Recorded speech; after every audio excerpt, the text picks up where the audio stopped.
একজন higher educated মানুষের সঙ্গে মিশলে ভালো কিছু বা শিক্ষণীয় কিছু শেখা যায়। আমরা তো অনেক সময় নষ্ট করি এদিক ওদিক বসে থেকে মোবাইল দেখে, কিন্তু ভালো কোনো কিছুর পিছনে কেন সময় দিতে চাই না? আজ সারাদিন আমি কি করলাম, কোথায় গেছিলাম, সব কিছু আছে এই ভিডিওতে। হ্যালো এভরিওয়ান, আসসালামু আলাইকুম, welcome to মুমস kitchen and blog. আজকে যেহেতু আমি একটা প্রোগ্রামে যাব, তাই সকাল সকাল রেডি হয়ে বাসা থেকে নেমে পড়ি, কারণ আজকে আমি বরিশালে যাব। প্রথমে এখন আমি যাব হচ্ছে আমার কলেজের দিকে, কলেজের উদ্দেশ্যে বাসা থেকে বের হয়ে যাই। আর যেহেতু খুব সকাল সকাল বের হই, তাই রাস্তাঘাটে খুব একটা মানুষজন ছিল না।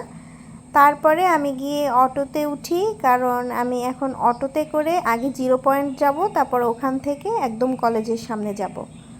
তো রাস্তাঘাট মোটামুটি ফাঁকা ছিল।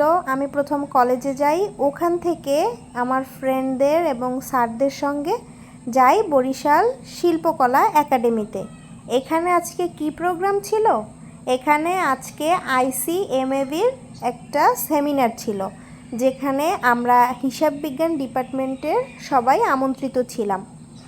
তবে এখানে সবাই অংশগ্রহণ করে নাই, যাদের ইচ্ছা শুধু তারাই অংশগ্রহণ করছে। আমার কাছে তো এই প্রোগ্রামটা আজকে বেশ ভালো লাগছে, কারণ এখানে অনেক কিছু জানার শেখার ছিল, প্লাস এখানে অনেক মোটিভেশনাল স্পিচ স্যাররা আমাদের দিছে, যাতে করে ভবিষ্যৎ জীবন সুন্দর এবং সাফল্যমণ্ডিত হয়। স্বাভাবিকভাবে আমরা বসে থেকে বা অলস সময় কাটাতেই বেশি পছন্দ করি, কারণ কষ্টের কাজ বা ব্রেনে প্রেশার পড়ে এমন কোনো কিছু আমরা করতে চাই না।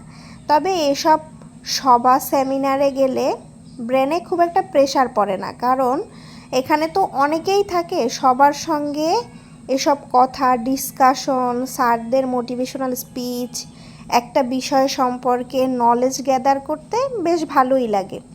আর এরকমের অভিজ্ঞতা আমার আজকে প্রথমবারের মতো হলো, কারণ আমি খুব একটা এই ধরনের প্রোগ্রামে কখনোই অ্যাটেন্ড করি নাই বা অ্যাটেন্ড করার সুযোগ হয় নাই। আজকে আমার আগে থেকেই মনে হয়েছে, 2-1 দিন আগে থেকে, যে আজকের প্রোগ্রামটায় আমি অ্যাটেন্ড করব। আমার জন্য এই প্রোগ্রামটায় যাওয়া একটু কষ্টকর ছিল, কারণ একটু দূরত্ব ছিল আমার জন্য এই জায়গাটা। নলছিটি থেকে পুরো বরিশালে গিয়ে এই অনুষ্ঠানটায় অনেকক্ষণ থাকা একটু কষ্টকর, তবে তারপরেও আমার অনেক ভালো লাগছে।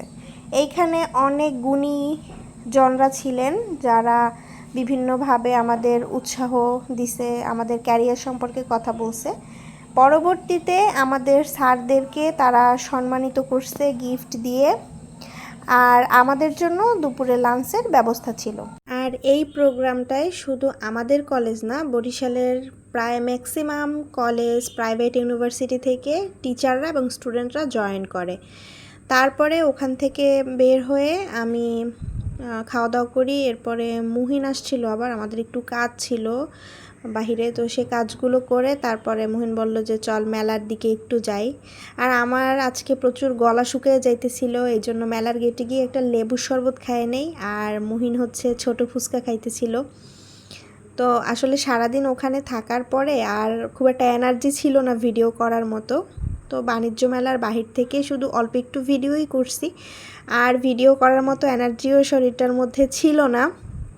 তারপরেও আজকে সারাদিনের অভিজ্ঞতা খুবই ভালো ছিল।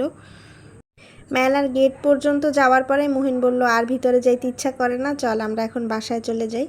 তো মেলার বাহির থেকে কিছু খাওয়া দাওয়া করি, বাহিরেও মেলার মতোই বসছিল, এটা একটু ঘুরে ঘুরে দেখে আমরা রিক্সা করে একদম নলছিটিতে চলে আসছি।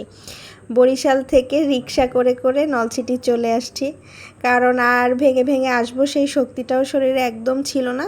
তবে আলহামদুলিল্লাহ আজকে সারাটা দিন অনেক ভালো কাটছে সবার সঙ্গে মিশে, বিশেষ করে গুণীজনের সঙ্গে মিশে আরও বেশি ভালো লাগছে। আজ এ পর্যন্তই। সবাই ভালো থাকবেন, সুস্থ থাকবেন। আর যারা ফেসবুক থেকে আমার ভিডিও দেখছেন সবাই ফলো করে দিবেন, যারা ইউটিউব থেকে দেখছেন সবাই সাবস্ক্রাইব করে দিবেন। Thanks for watching. আল্লাহ হাফেজ।